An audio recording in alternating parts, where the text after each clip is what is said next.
नमस्कार, सगरमाथा प्राइम समाचारमा स्वागत छ। म जयन्ती पुडा सैनी। सबैभन्दा पहिले मुख्य समाचार। नेपाली कांग्रेसका शीर्ष नेताहरूको बैठक देउवा निवास बुढानीलकण्ठमा जारी। क्रियाशील सदस्यता विवादबारे छलफल हुँदै। जयसिंह धामी बेपत्ता प्रकरणमा भारतीय एसएसबीकै संलग्नता रहेको राष्ट्रिय सभा सदस्य श्रेष्ठको आरोप। भारतीय पक्षले क्षमा याचना गर्नुपर्ने जिकिर। बितेको 24 घण्टामा गरिएको पीसीआर परीक्षणमा 2975 संक्रमित थपिए। थप 35 जनाको मृत्यु, 1535 संक्रमित निको भए। विश्वमा पछिल्लो 24 घण्टामा 6,11,000 बढी कोरोना संक्रमित थपिए।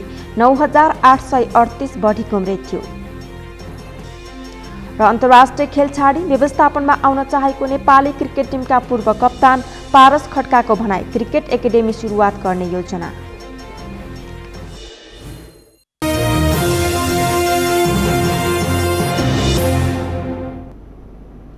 सगरमाथा प्राइम समाचार अब विस्तारमा।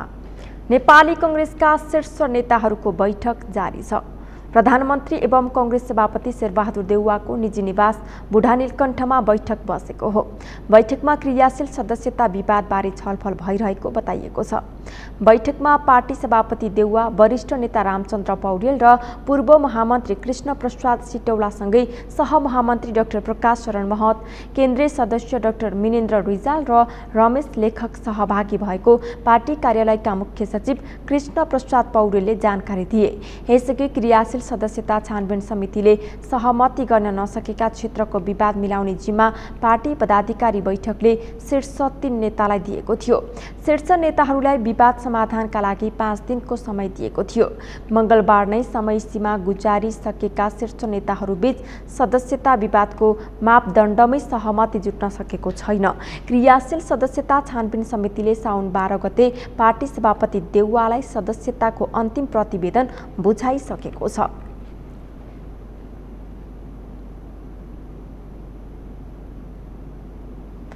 राष्ट्रिय सभा सदस्य नारायण काजी श्रेष्ठले जयसिंह धामी बेपत्ता प्रकरणमा भारतीय एसएसबीहरूकै संलग्नता भएको भन्दै भारतले नेपाली जनतासँग सार्वजनिक क्षमा याचना गर्नुपर्ने बताउनु भएको छ। आज राष्ट्रिय सभा बैठकको विशेष समयमा सांसद श्रेष्ठले अहिलेसम्मको प्रमाणका आधारमा दार्चुलाका जयसिंह धामी बेपत्ता प्रकरणमा भारतीय एसएसबीहरूको संलग्नता रहेको उल्लेख गर्दै यस घटनाका निम्ति भारत सरकारले नेपाली जनतासँग सार्वजनिक रूपमा क्षमा याचना गर्नुपर्ने बताउनु भएको हो। दार्चुलाका जयसिंह धामी भारतीय सीमा सुरक्षा बल एसएसबीले तुइनको तार काटिदिएर अहिलेसम्म पनि महाकाली नदीमा बेपत्ता भएको स्थिति कायम छ र परिवारजनले उहाँको सास र लास केही फेला नपरेको स्थिति भएबाट निधन मृत्यु भएको आशंका गरी कुसको शव बनाएर अन्तिम संस्कार गरेको दुःखद घटनाले हामी सबै नेपालीको हृदय छिया छिया भएको छ। असहनीय पीडा हामी बिहोरिरहेका छौँ।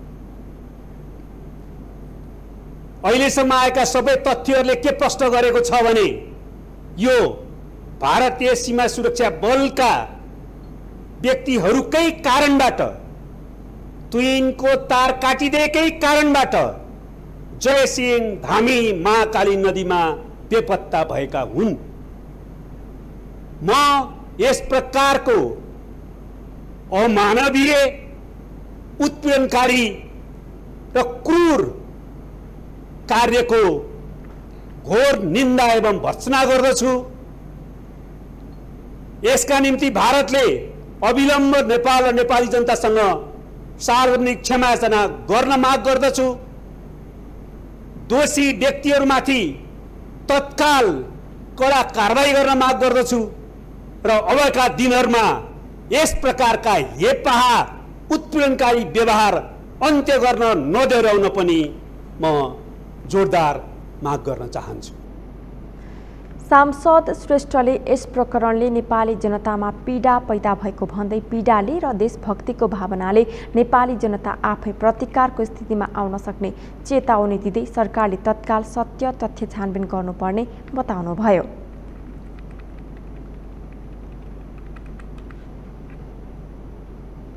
नेपाल राष्ट्र बैंकले नयाँ सरकारको प्राथमिकता र प्रक्षेपणलाई हेरेर मात्रै चालू आर्थिक वर्षको मौद्रिक नीति सार्वजनिक गर्न सकिने स्पष्ट पारेको छ।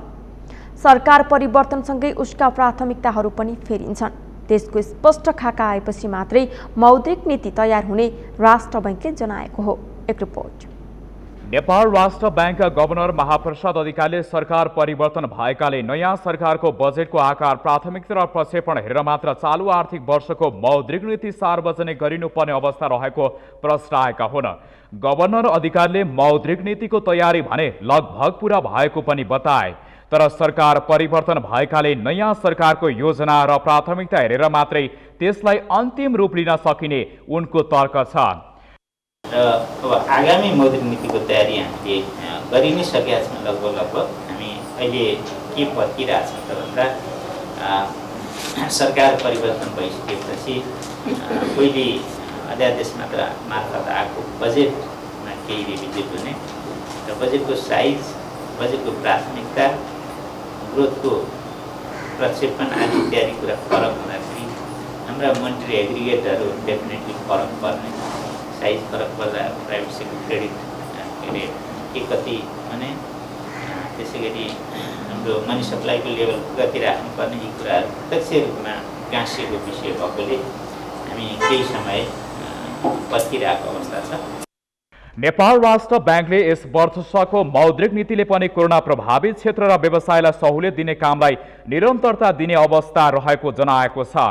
कोरोनाको तेस्रो लहर समेत आउने सम्भावना रहेकाले कोरोनाको रोकथाम, नियन्त्रण र व्यवसाय टिकाउनका लागि सरकारले सहुलियत दरमा ऋण दिने कामलाई नै प्राथमिकता दिने अवस्था अहिले पनि कायमै रहेको गभर्नर अधिकारीले बताए। राष्ट्र बैंकले व्यापार घाटालाई कम गर्न विलासित र अनावश्यक वस्तुको आयातमा रोक लगाउने तथा आयात प्रतिस्थापनाको लागि सञ्चालनमा आएका व्यवसायलाई कर्जा प्रवाह गर्ने नीति लिएको पनि जानकारी गराएको छ। बैठकमा समितिका सदस्यले व्यापार घाटा बढ्दो अवस्थामा रहेकामा चिन्ता व्यक्त गर्दै त्यसलाई न्यूनीकरण गर्दै लैजाने उपायको खोजी गर्न नेपाल राष्ट्र बैंकको ध्यानाकर्षण गराएका थिए। हाइलाइट गर्नुभयो विलासिता र अनावश्यक वस्तु आयातमा नियन्त्रण गर्नु भएन भने अलिकति यो चाप अलिकति भुक्तानी सन्तुलनमा कहीँ न कहीँ चाप देखिन्छ, छिट्टै बढ्ने देखिन्छ। यो कुरोमा चाहिँ सही ढङ्गले नै नीतिगत व्यवस्था होस्, यसमा सतर्कता होस् भन्ने नै म यहाँहरूलाई ध्यानाकर्षण गराउन चाहन्छु। र जो गत वर्षका हाम्रा सरकारका र राष्ट्र बैंकका नीतिगत सुधारका कुरा छन् त्यसले अझै पनि छुन नसकेको, केही वर्ष अझै यो क्षेत्रहरू प्रभावित रहने देखिएको हुनाले यो खास गरी पर्यटन, मनोरञ्जन र यातायातका क्षेत्रहरू विशेष प्राथमिकतामै रहोस् भन्ने नै हो। समितिका सभापति कृष्ण प्रसाद दाहालले 1 करोड भन्दा माथिका ऋणलाई ब्याज दरमा सहुलियत नदिएर भए पनि मुलुकको अर्थतन्त्र सुदृढ गराउने गरी मौद्रिक नीति ल्याउन राष्ट्र बैंकको ध्यानाकर्षण गराए। उनले ठूला उद्योगहरूलाई सहुलियत दरको ब्याजमा कर्जा प्रवाह गर्दा मुलुकको अर्थतन्त्र धरायसी हुने अवस्था रहेको जिकिर गरे। अहिले नाफा चाहिँ घट्दै घट्दै 12% आयो भन्ने छ। अनि हामीले सबै ऋणीहरूलाई नै यसो गर भनेर रेगुलेसनले भनिदिँदाखेरि चाहिँ हामी अरू चापमा पर्ने कि भन्ने चाहिँ उहाँहरूको छ। त्यसैले साना 1 करोडसम्मका ऋणीहरूको हकमा चाहिँ ब्याज दर जे हो त्यो हामीले सहुलियतै दिनुपर्छ। समितिको बैठकमा गभर्नर अधिकारीले कोरोनाका कारण धेरै फरक पारेर मौद्रिक नीति ल्याउन सकिने अवस्था नरहेको समितिको बैठकमा पटक पटक दोहोऱ्याएका थिए। उनले कृषि, पर्यटन र मनोरञ्जन क्षेत्रलाई टिकाइ राख्न पनि सरकारले सहुलियत दरमा कर्जा प्रवाह गर्नुपर्ने अवस्था रहेको पनि स्पष्ट पारे। नेपाल विद्युत प्राधिकरणका कार्यकारी निर्देशक हितेन्द्र देव साक्यले आफूलाई सरकारले जहाँसुकै पठाए पनि जान तयार रहेको बताउनु भएको छ।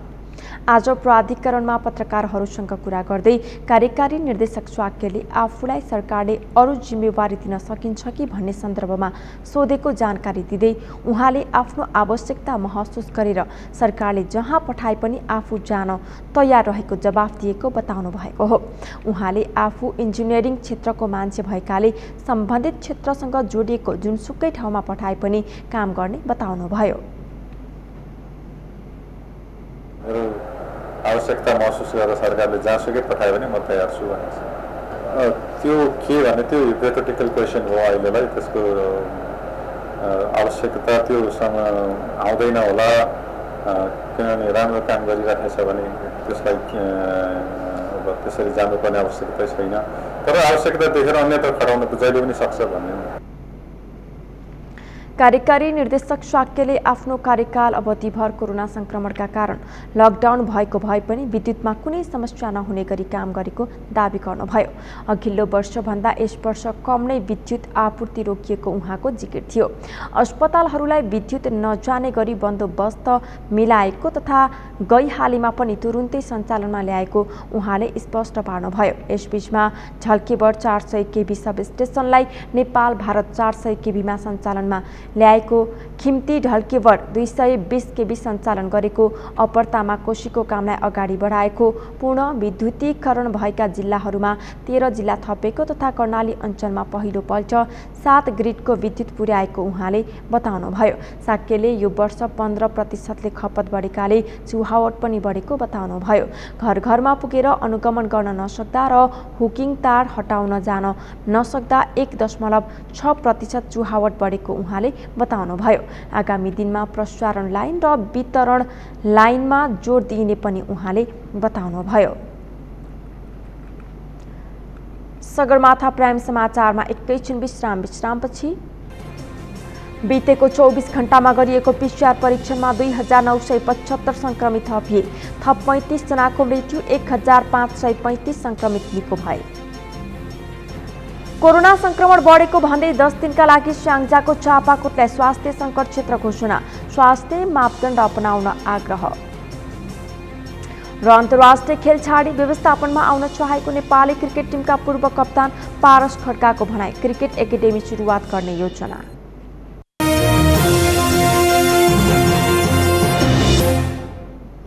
विश्रामपछि पुनः स्वागत छ। अब बाँकी समाचार। नेपालमा आज 2975 जना कोरोना संक्रमित थपिएका छन्। स्वास्थ्य तथा जनसङ्ख्या मन्त्रालयका अनुसार बितेको 24 घण्टामा गरिएको पीसीआर परीक्षणमा 2975 जना संक्रमित थपिएका हुन्। आज थप 35 जनाको मृत्यु भएको छ। त्यस्तै 1535 जनाले कोरोनालाई जितेका छन्। एक रिपोर्ट। नेपालमा बुधबार 2975 जना कोरोना संक्रमित थपिएका छन्। स्वास्थ्य तथा जनसङ्ख्या मन्त्रालयका अनुसार बितेको 24 घण्टामा गरिएको पीसीआर परीक्षणमा 2975 जना संक्रमित थपिएका हुन्। थप 35 जनाको मृत्यु भएको मन्त्रालयले जनाएको छ। त्यस्तै 1535 जनाले कोरोनालाई जितेका छन्। त्यस्तै बितेको 24 घण्टामा गरिएको एन्टिजन परीक्षणमा 1132 जनामा कोरोना संक्रमण देखिएको छ। स्वास्थ्य तथा जनसङ्ख्या मन्त्रालयका अनुसार देशभरका विभिन्न प्रयोगशालामा गरिएको 11354 जनाको पीसीआर परीक्षणमा 2975 र 4944 जनाको एन्टिजन विधिबाट गरिएको परीक्षणमा 1132 जनामा कोरोना पुष्टि भएको हो। दुवै विधिबाट जम्मा 16298 जनाको परीक्षण भएकोमा 4107 जनामा संक्रमण पुष्टि भएको हो। यो सँगै नेपालमा कोरोना संक्रमितको संख्या 7,05,072 पुगेको छ। अहिलेसम्म 9,957 जना कोरोना संक्रमितको मृत्यु भएको छ। अहिलेसम्म 6,61,651 जनाले कोरोनालाई जितेका छन्। मन्त्रालयका अनुसार अहिले देशभर सक्रिय संक्रमितको संख्या 33,464 पुगेको छ। उनीहरूको विभिन्न होम तथा संस्थागत आइसोलेसनमा उपचार भइरहेको छ। कोरोना संक्रमित भएका मध्ये 1/3 बढी काठमाडौँ उपत्यकामा भेटिएका छन्। स्वास्थ्य तथा जनसङ्ख्या मन्त्रालयका अनुसार काठमाडौँमा 908 सहित उपत्यकामा 1279 जनामा संक्रमण पुष्टि भएको हो। कोरोना संक्रमण समुदायमा फैलदो अवस्थामा पुगेको भन्दै 10 दिनलाई स्वास्थ्य सङ्कट घोषणा गरेको छ। नगर प्रमुख शिवकुमार गिरीले एक विज्ञप्ति जारी गर्दै नगरपालिकाभित्र समुदायमा अझै 157 जना संक्रमित रहेकोले स्वास्थ्य सङ्कट घोषणा गरेको उल्लेख गर्नुभएको छ।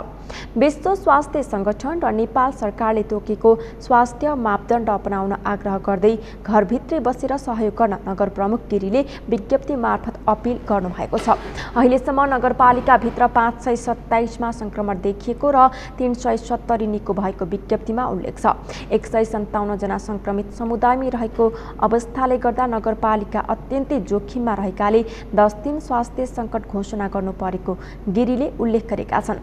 अहिलेसम्म कोरोना संक्रमणबाट 8 जना नगरवासीले ज्यान गुमाउन परेको विज्ञप्ति मार्फत जानकारी दिँदै समवेदना समेत व्यक्त गरिएको छ। सङ्कटकालमा स्वास्थ्य संस्था बाहेक नगरपालिका भित्रका सबै सेवाहरू बन्द गरी सुरक्षित बन्न र बनाउन सहयोग गर्न गिरीले अनुरोध गर्नुभएको छ। तनहुँमा जारी निषेधाज्ञा आगामी साउन 32 सम्म लम्बिएको छ। जिल्ला सङ्कट व्यवस्थापन केन्द्रको सिफारिस अनुसार निषेधाज्ञा 10औं पटक लम्ब्याइएको हो। केही खुकुलो पारेर निषेधाज्ञा लम्ब्याइएको जिल्ला प्रशासन कार्यालय तनहुँले जनाएको छ। अब निषेधाज्ञाकै बीच व्यापार व्यवसाय बिहान 5 देखि दिउँसो 4 बजेसम्म र सार्वजनिक सवारी साधनलाई बिहान 6 देखि साँझ 6 बजेसम्म सञ्चालन हुनेछन्। प्रशासनले कोरोना भाइरस संक्रमणको जोखिम कायमै रहेकाले उच्च स्वास्थ्य मापदण्ड अपनाउन आग्रह गरेको छ।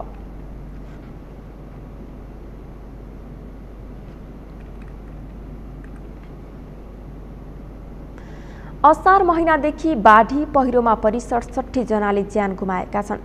मनसुनले गर्दा परेको वर्षा र यसपछि आएको बाढी र पहिरोमा परि 1.5 महिना दिनमा 40 जना बेपत्ता भएका छन् भने 81 जना घाइते भएको गृह मन्त्रालय अन्तर्गतको राष्ट्रिय आपतकालीन कार्य सञ्चालन केन्द्रले जनाएको छ।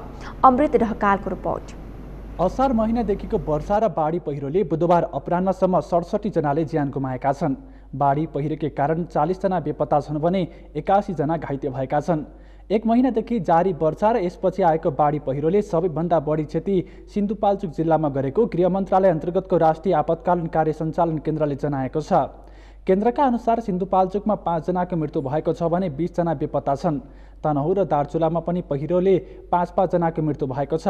डोटी, पाल्पा र गोर्खामा पहिरोले 4-4 जनाको ज्यान गएको छ। रोल्पा, दाङ र रौतहटमा 3-3 जनाले ज्यान गुमाएका छन्। यस्तै प्युठान, चितवन, म्याग्दी, धादिङ, पाँचथर र सप्तरीमा 2-2 जनाको मृत्यु भएको छ। बाजुरा, जुम्ला, अर्घखाँची, कास्की, काभ्रे, कालीकोट, मकवानपुर, सिन्धुली, खोटाङ, सर्लाही र बजाङमा 1-1 जनाको मृत्यु भएको छ। भारी वर्षापछिको बाढी पहिरोले सिन्धुपाल्चोकमा 375 घर पूर्ण रूपमा क्षतिग्रस्त भएका छन्। मनाङमा 59 घर पूर्ण रूपले क्षति भएका छन् भने 20 वटा घरमा आंशिक क्षति पुगेको छ। लमजुङमा पनि 35 घर पूर्ण रूपले क्षतिग्रस्त भएका छन्। कास्कीमा 15 र तनहुँमा 10 घर पूर्ण रूपले क्षतिग्रस्त भएका छन्।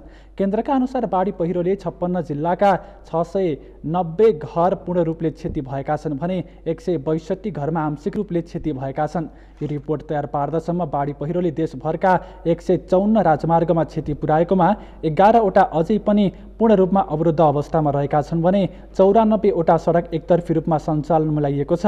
बाँकी 49 वटा सडक भने पूर्ण रूपमा सञ्चालनमा आएको सडक विभागले जनाएको छ। सगरमाथा टेलिभिजनका लागि अमृत ढकाल, काठमाडौँ। बर्दियाको गुलरिया र नेपालगञ्ज जोड्ने 4 लेनको सडक निर्माणमा ढिलाइ भएको छ। सदरमुकाम गुलरियाको जिल्ला प्रहरी कार्यालय चोकदेखि भादापुलसम्मको 2200 मिटर सडक निर्माणमा ढिलाइ भएको हो। सडक निर्माण सम्पन्न हुन नसक्दा स्थानीयले शास्ति भोग्नु परेको छ।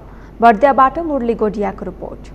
बर्दियाको गुलरिया र नेपालगञ्ज जोड्ने 4 लेनको सडक निर्माणमा ढिलाइ भएको छ। नेपालगञ्ज गुलरिया सडक खण्ड अन्तर्गत गुलरियाको जिल्ला प्रहरी कार्यालयदेखि भादापुलसम्म 2200 मिटर सडक विस्तारमा ढिलाइ भएको हो। 2077 चैत्रमा सम्पन्न हुने काम अझै पुरा हुन नसक्दा स्थानीय शास्ति भोग्न बाध्य छन्। दैनिक हिडुल गर्न सरसामग्री ढुवानी लगायत क्रियाकलाप गर्दा समस्या हुने गरेकाले सम्बन्धित निकायलाई बाटो निर्माणको लागि स्थानीयले माग गरेका छन्। बाटोको अवस्था पत्रकारले हेरिराख्नु भयो। यो भइगयो 3 वर्ष लगभग चाहिँ तर चाहिँ यो काम अधुरै छ। आउँछन् केही दिन काम गर्छन् त्यसपछि फेरि छोडेर हिँडिन्छन्। ब्लकको अवस्था हेर्नुहोस् यस्तो छ है।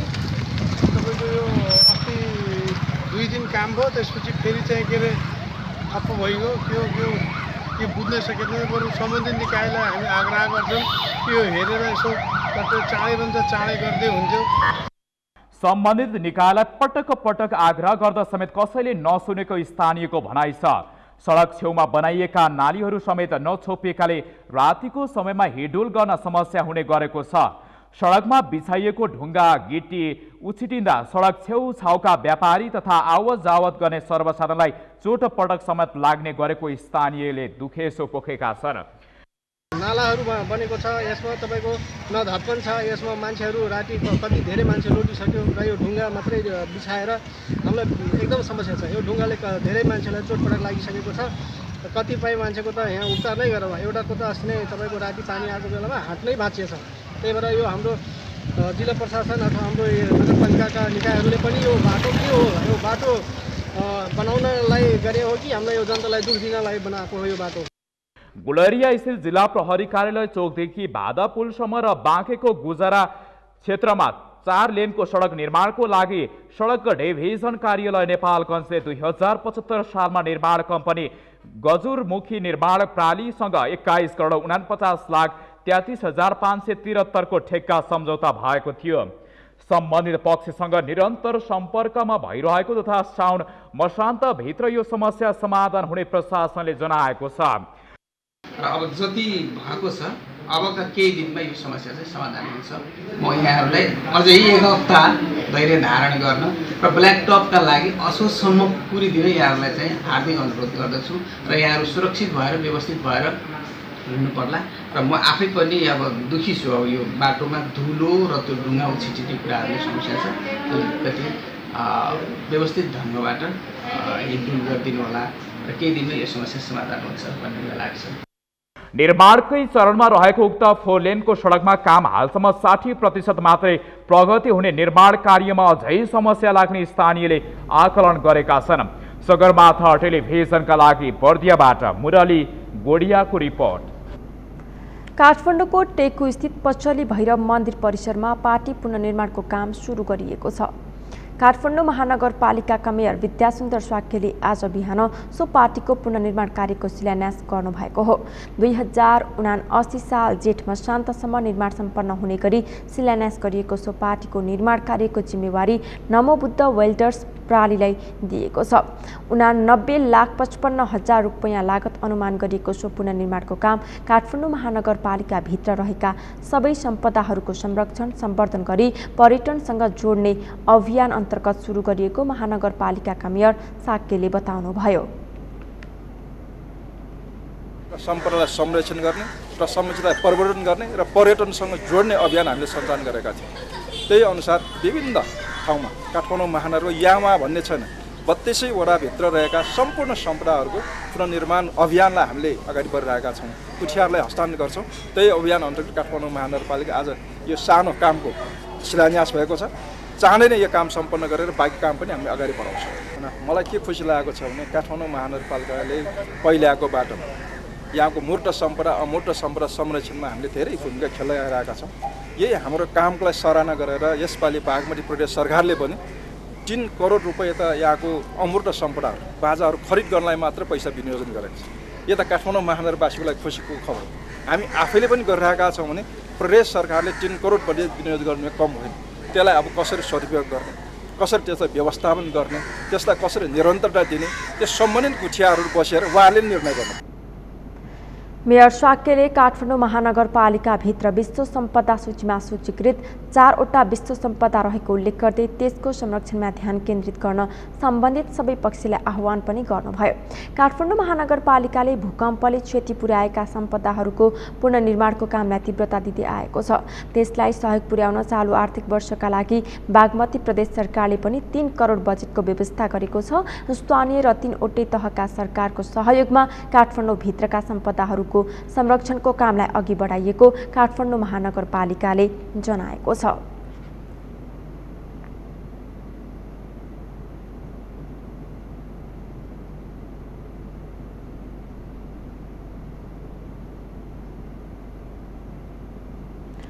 आज श्रावण कृष्ण एकादशी अर्थात् कामिका एकादशी। आजका दिन जसले व्रत कथा भक्तिका साथ श्रवण गर्दछ उसले वैकुण्ठ प्राप्त गर्छ भन्ने विश्वास रहिआएको छ। आज देशैभरि विष्णु भगवानको मन्दिरमा पूजा आराधना गरी कामिका एकादशी मनाइएको छ। तर कोरोना महामारीका कारण यो वर्ष मन्दिरमा पूजा आराधना गर्न जाने भक्तजनको संख्यामा कमी आएको छ। अमृत ढकालको रिपोर्ट। प्रत्येक वर्ष श्रावण कृष्ण एकादशीलाई कामिका एकादशीका रूपमा मनाउने गरिन्छ। बुधबार देशैभरि हिन्दू धर्मावलम्बीहरूले कामिका एकादशी मनाएका छन्। वैदिक सनातन धर्म र संस्कृतिमा कामिका एकादशीको ठूलो महत्त्व छ। एकादशीलाई विशेष रूपले चाहिँ लिइन्छ। त्यसमा पनि यो चातुर्मासभित्र पर्ने एकादशीको झनै विशेष महत्त्व छ, किनकि यही चातुर्मासभित्र रहेका चाहिँ एकादशीहरूमा अथवा चातुर्मासभित्र रहनेमा हामीलाई दसैँ यसैमा पर्दछ, तिहार यसैभित्र पर्दछ र जनै पूर्णिमा यसैमा पर्छ, नागपञ्चमी यसैमा पर्दछ र धेरै अब जन्माष्टमी यसैमा यहीभित्र पर्छ। हाम्रा धेरै पर्वहरू, चाडपर्वहरू, धार्मिक पर्वहरू चाहिँ यही 4 महिनाभित्र पर्ने भएकोले यो समयलाई अत्यन्त महत्त्वपूर्णको रूपमा पनि लिने चलन छ। बुधबार हिन्दू धर्मावलम्बीहरूले काठमाडौँ स्थित बुढा नीलकण्ठ मन्दिर लगायत विभिन्न विष्णु भगवानको मन्दिरमा पूजा आराधना गरी कामिका एकादशी मनाएका छन्। कामिका एकादशीका दिन भगवान विष्णुको व्रत बस्दा वैकुण्ठ लोकको प्राप्ति हुने विश्वास लिइँदै आएको छ। धेरै नै महत्त्वपूर्ण यो वैकुण्ठ लोकको प्राप्ति हुन्छ भनेर भनेको छ। यो लोकमा सुख सम्पत्ति र परलोकमा मुक्ति पाइन्छ भन्ने प्रचलन छ। गत वर्ष जस्तै यस वर्ष पनि घर घरमा विष्णु भगवानलाई पूजा गर्दै कामिका एकादशी मनाइएको छ। कोरोना महामारीका कारण धार्मिक मठ मन्दिरमा ठूला कार्यक्रम भने भएनन्। महामारीकै कारण धेरै मठ मन्दिर खुलेनन् भने खुलेका मठ मन्दिरमा पनि थोरै मात्रा भक्तजनले पूजा आराधना गरेका छन्। सगरमाथा टेलिभिजनका लागि क्यामेरामा सन्तोष छेत्रीका साथमा अमृत ढकाल, काठमाडौँ। शिक्षाको प्रभाव जनप्रतिनिधिले गर्ने गरेको विकासमा प्रत्यक्ष रूपमा देखिएको छ। खास गरी विश्वविद्यालय तहको अध्ययन नगरेका साक्षर जनप्रतिनिधिले आफ्नो कार्यक्षेत्रमा गर्ने गरेको विकास र राम्रो शैक्षिक योग्यता प्राप्त गरेका जनप्रतिनिधिले गरेको विकासमा ठूलो अन्तर देखिएको हो। ओम प्रकाश पौडेलको रिपोर्ट। साक्षर जनप्रतिनिधिको तुलनामा शिक्षित जनप्रतिनिधिले सृजनात्मक किसिमले विकासका कामलाई अगाडि बढाइरहेको पाइएको छ। साक्षर जनप्रतिनिधिले विनियोजन गरेको सबै बजेट खर्च गर्न नसकेको देखिन्छ। अर्कातर्फ कतातिर दौडधुप गरेर हुन्छ आफ्नो क्षेत्रको कायापलट गरेका छन् शिक्षित जनप्रतिनिधिले। त्यस्तै मध्येका एक जनप्रतिनिधि हुन् बाणगङ्गा 8 कपिलवस्तुका वडा अध्यक्ष अधिवक्ता गुणानिधि भुषाल। त्यस क्षेत्रको सहकारी आन्दोलन तथा सामाजिक रूपान्तरणका एकजना अभियन्ताका रूपमा रहेका वडा अध्यक्ष भुषालले आफ्नो यो 4 वर्षे कार्यकालमै वडाको चित्र नै बदलिदिएका छन्। आफूले आवश्यकताहरूको पहिचान गरी प्राथमिकीकरण गर्दै जनअपेक्षा अनुसार विकासका कामलाई अगाडि बढाएको भुषालले बताउँछन्।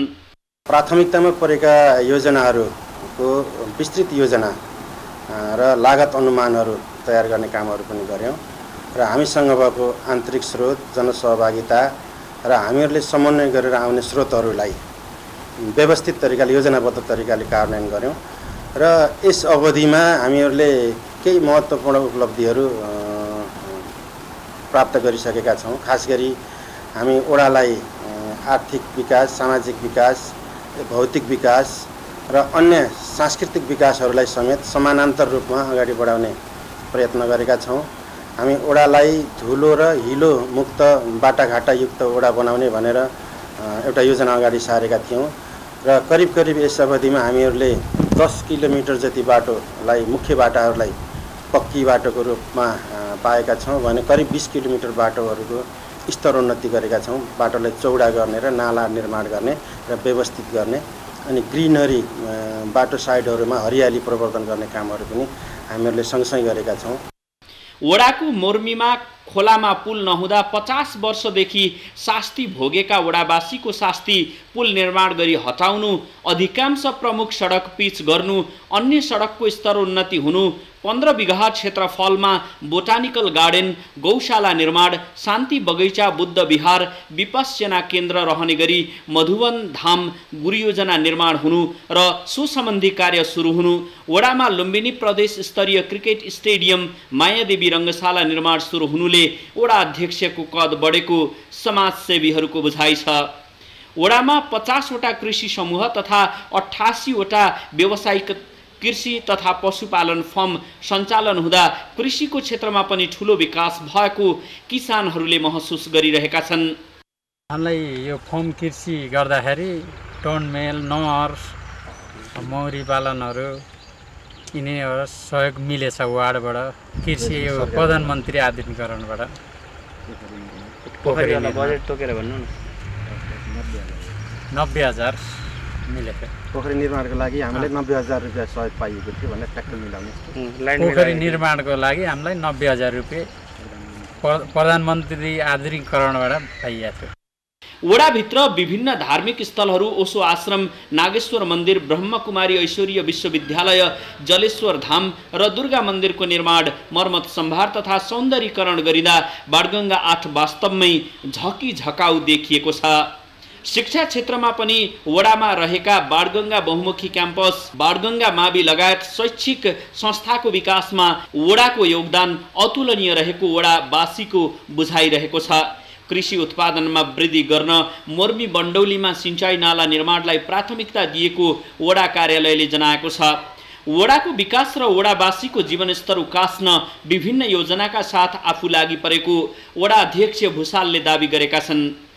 अब यस वडा र सिङ्गो नगरलाई दीर्घकालीन हिसाबले प्रभाव पार्ने र स्रोत र अवसरहरू सिर्जना हुने बाणगङ्गा नदी छ हाम्रो यस वडाको पूर्वतर्फ, र यस नदीको संरक्षण गर्न सक्यौँ, यस नदीको दुवै किनारामा रहेको हजारौँ बिघा जग्गालाई हामीहरूले व्यवस्थित गर्न सक्यौँ भने यो नै यो नगरको लागि महत्त्वपूर्ण योजना हुन्छ र यो वडाको लागि यसले चाहिँ ठुलो आर्थिक सामाजिक क्षेत्रमा ठुलो प्रभाव पार्छ भन्ने हामीलाई लागेको छ। विकास निर्माणका काम भन्दा व्यक्तिगत लाभका काममा लागि पर्ने जनप्रतिनिधिहरूका लागि यस वडाका जनप्रतिनिधि उदाहरणीय पात्र बनेका छन्। धुले हिले सडक चिल्ला भएका छन्। छाडा पशु चौपाया आहाल खेल्ने कुन्टा अति आकर्षक धार्मिक गन्तव्य बनेका छन्। शिक्षित जनप्रतिनिधि हुँदाको लाभ बाणगङ्गा 8 वासीले राम्रैसँग प्राप्त गरेको शिक्षाविदहरूको बुझाइ छ। सगरमाथा टेलिभिजनको लागि क्यामेरामा प्रताप लामाको साथ ओम प्रकाश पौडेल, काठमाडौँ। सगरमाथा प्राइम समाचारमा एकैछिन विश्रामपछि। विश्वमा पछिल्लो 24 घण्टामा 6,11,000 बढी कोरोना संक्रमित थपिए, 9,838 बढीको मृत्यु। र अन्तर्राष्ट्रिय खेल छाडी व्यवस्थापनमा आउन चाहेको नेपाली क्रिकेट टिमका पूर्व कप्तान पारस खड्काको भनाई, क्रिकेट एकाडेमी सुरुवात गर्ने योजना।